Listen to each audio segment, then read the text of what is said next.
r/Nosleep. Posted by u/archives-h. I work for a company that studies cursed places. Workers must follow specific rules to survive. Hello. Well, my doctor told me to write this stuff down. I know, pretty cliché, but this isn't what you think it is. This is different, and I'm certain I'm not an insane intern who decided to interact with things she really shouldn't have had. Okay, maybe I did take some pretty unnecessary risks. I should introduce myself. The name's Rainy Light. I work for a company that studies strange places. Or, at least I think I do? I'm never quite sure of it. It's called Watchtower 7, and chances are, you've never even heard of it. I think it's because it doesn't exist, or at least, to you, it doesn't. It's a weird place, Watchtower 7. I heard from my team's leader that Watchtower 7 is only one of 18 different towers documenting strange places. Weirdly, they're all still called Watchtower 7, just with letters. Mine is called 7C.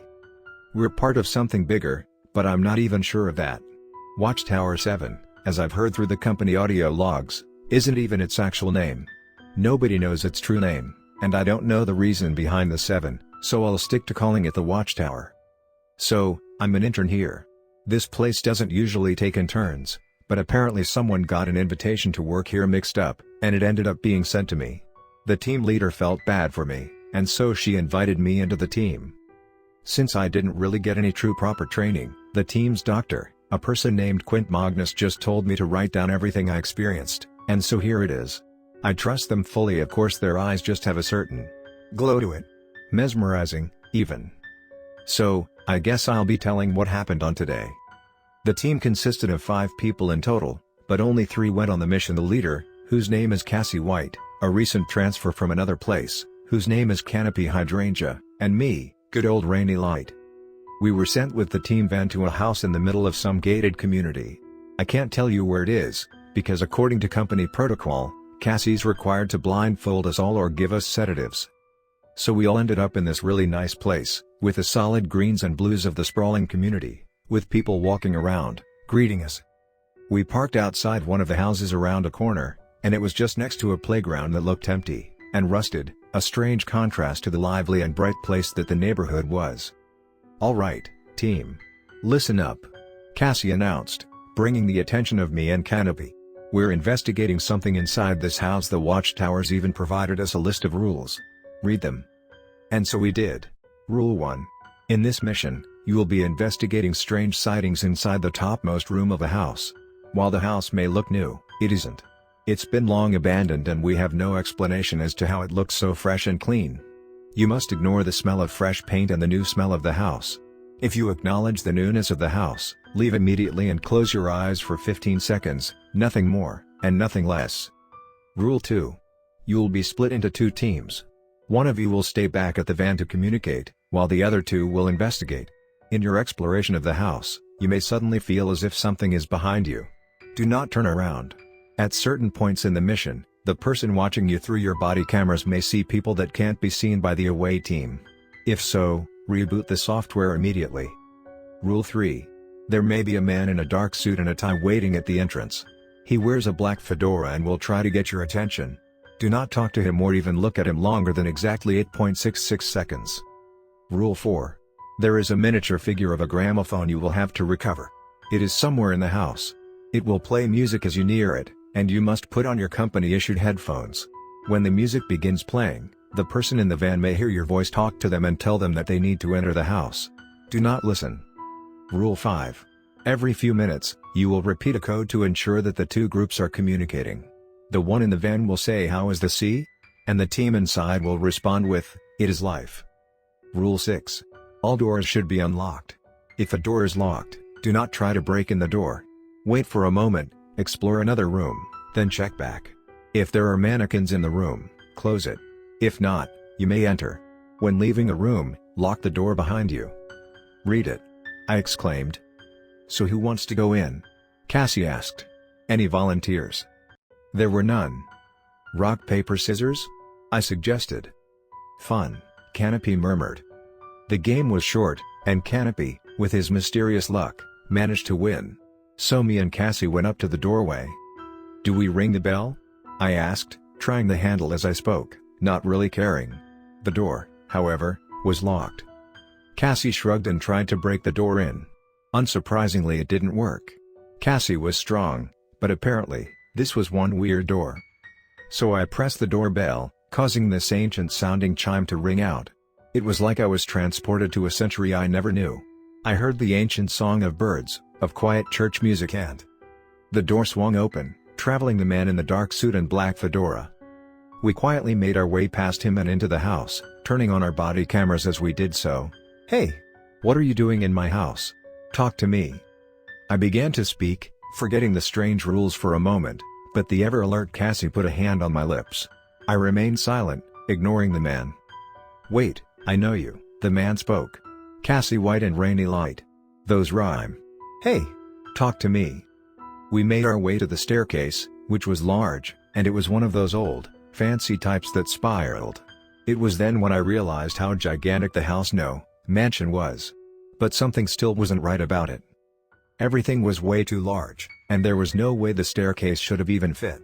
As I looked around, it finally occurred to me that somehow, the house was bigger on the inside.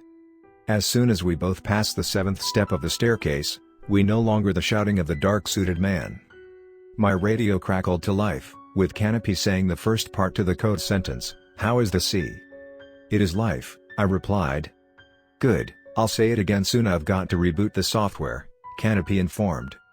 That meant Canopy had seen the people who weren't there. Later, Canopy told us about a strange man ahead of us, walking the stairs, but just looking over his shoulder to watch us climb the stairs. Once we reached the 2nd floor, we heard this strange noise, like music. It was a sweet, mesmerizing song, some sort of ancient opera I could have swore I heard once before, but I just couldn't place it. Cassie, once we were out of the house, told me it had the same effect on her. "Headphones," Cassie ordered. "Headphones," I agreed, pulling mine out and putting it on. The headphones, when we put them on, made a low whine, barely noticeable, but it was there. It seemed to counter the music, making it discordant and off somehow, like it wasn't real music, as if it was something pretending to be music. The music was everywhere around us, and we couldn't pinpoint where it was coming from. I suggested it might be the gramophone we were looking for, and so the two of us began to search. "How is the sea?" Canopy questioned. "It is life," I finished. There were 6 rooms on the floor, and we started off with the room the most left of them all. The door was a bright red like blood, but it was lighter somehow, more alive, vibrant. There were strange symbols all over it, but whenever I focused on them, they seemed to wiggle and shrink away. Cassie turned the handle, opening the door. Inside, there was a bed, 3 toy giraffes sitting on the floor, in a triangle, and a couple of cabinets. We checked the room. No gramophone. I made sure to lock the door behind us as we left, remembering the rules. The room next to it had a door that was painted blue, and on it was a door handle which had the face of a butterfly. I tried opening the door to find that it was locked. Remembering the rules, we explored the next room, which had a bright pink door so bright it almost hurt to look at. Inside, were nothing but boxes and a table with a strange diorama neatly placed atop it. It was of a ship sailing in the ocean, except that there was a larger stone pyramid in the center of the boat. Still, no gramophone was to be found. We left, and I locked the door. Cassie turned the handle of the locked door, and it swung open. I jumped and gasped when I saw what was inside. Mannequins everywhere, all with their backs towards us. They all were wearing clothes and glasses, and all sorts of outfits, as if we were in a store. But something was deathly wrong about how they were placed. They seemed to be in a circle, and in the center of the mannequins was a coffin. I had heard rumors of other agents of the Watchtower encounter bizarre mannequins with coffins before. Canopy once told me a friend of his got sent on a solo mission to take a coffin back. Canopy said that the mission went smoothly, and the coffin was soon transported through the back of a company truck.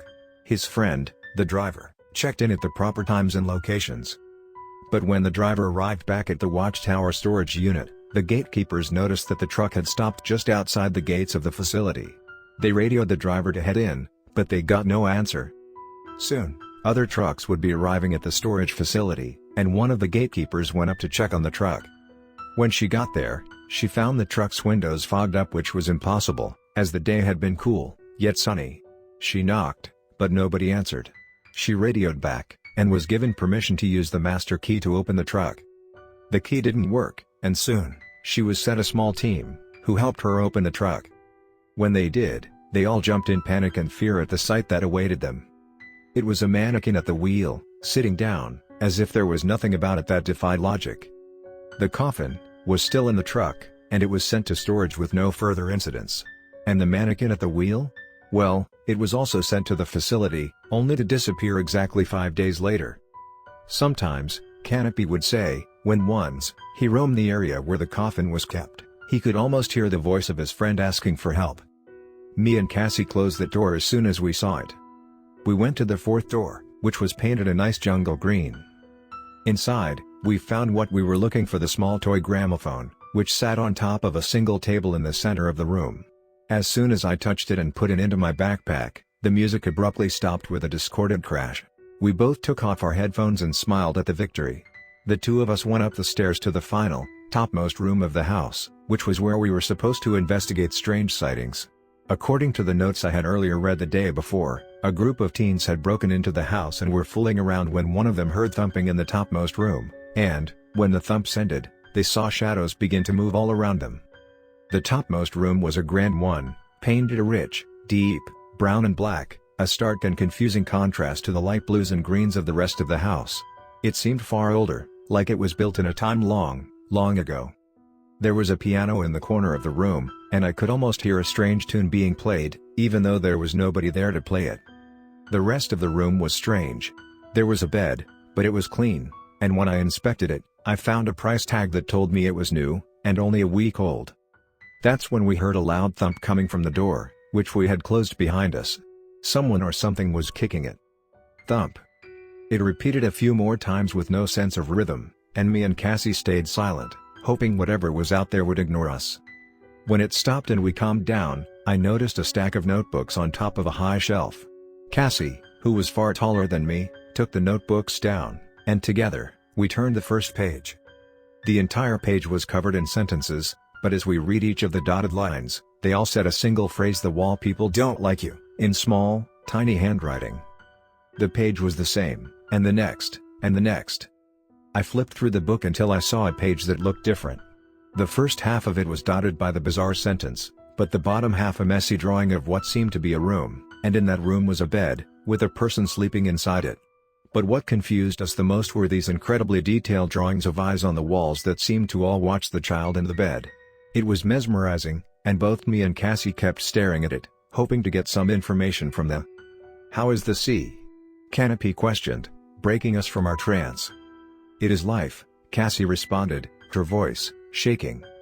"You sound scared. What happened?" "I'll tell you later, I promised." Back at our Watchtower's dinner table, we would often trade horror stories. I'll remember that. Cassie and I decided to leave, but not before taking the notebooks as evidence and snapping a dozen or so photos. However, as we passed the door where the mannequins had been, I heard muffled words, and decided to investigate. I held to the door, but I couldn't make out the conversation, besides that it was an argument. It seemed to me that there was the voice of a child's, a woman's, and a man's, all shouting and yelling. It felt eerily familiar, like I had seen it on TV somewhere. I noticed the woman's voice grow louder, and then I heard a loud bang, a gunshot. Then, I heard nothing else from the room. I told Cassie what I'd heard, but she said we shouldn't investigate, that it might be too risky.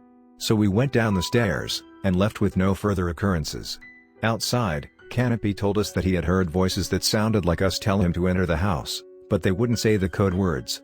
He had needed to reset his radio a few times before being able to contact us. And so, we were done. We had the strange tiny gramophone, some strange journals, and photos of the room where we found them. It seemed, were done. Later in the day, at dinner, when we were all back in our home Watchtower 7C, a house near the sea with a lighthouse next to it, Canopy told us a rumor he had heard about a similar gramophone found by another team. He said a friend of a friend had forgotten to wear headphones, but didn't see any effect to it. However, days after the mission, the man had complained about hearing music, and that he was trying to find out what it was called. A week passed where the man didn't report to work, and the team leader found his apartment. She found the door strangely open, and inside, she saw the man dead, and next to him were sheets of handwritten music that had splatters of red, crimson, blood.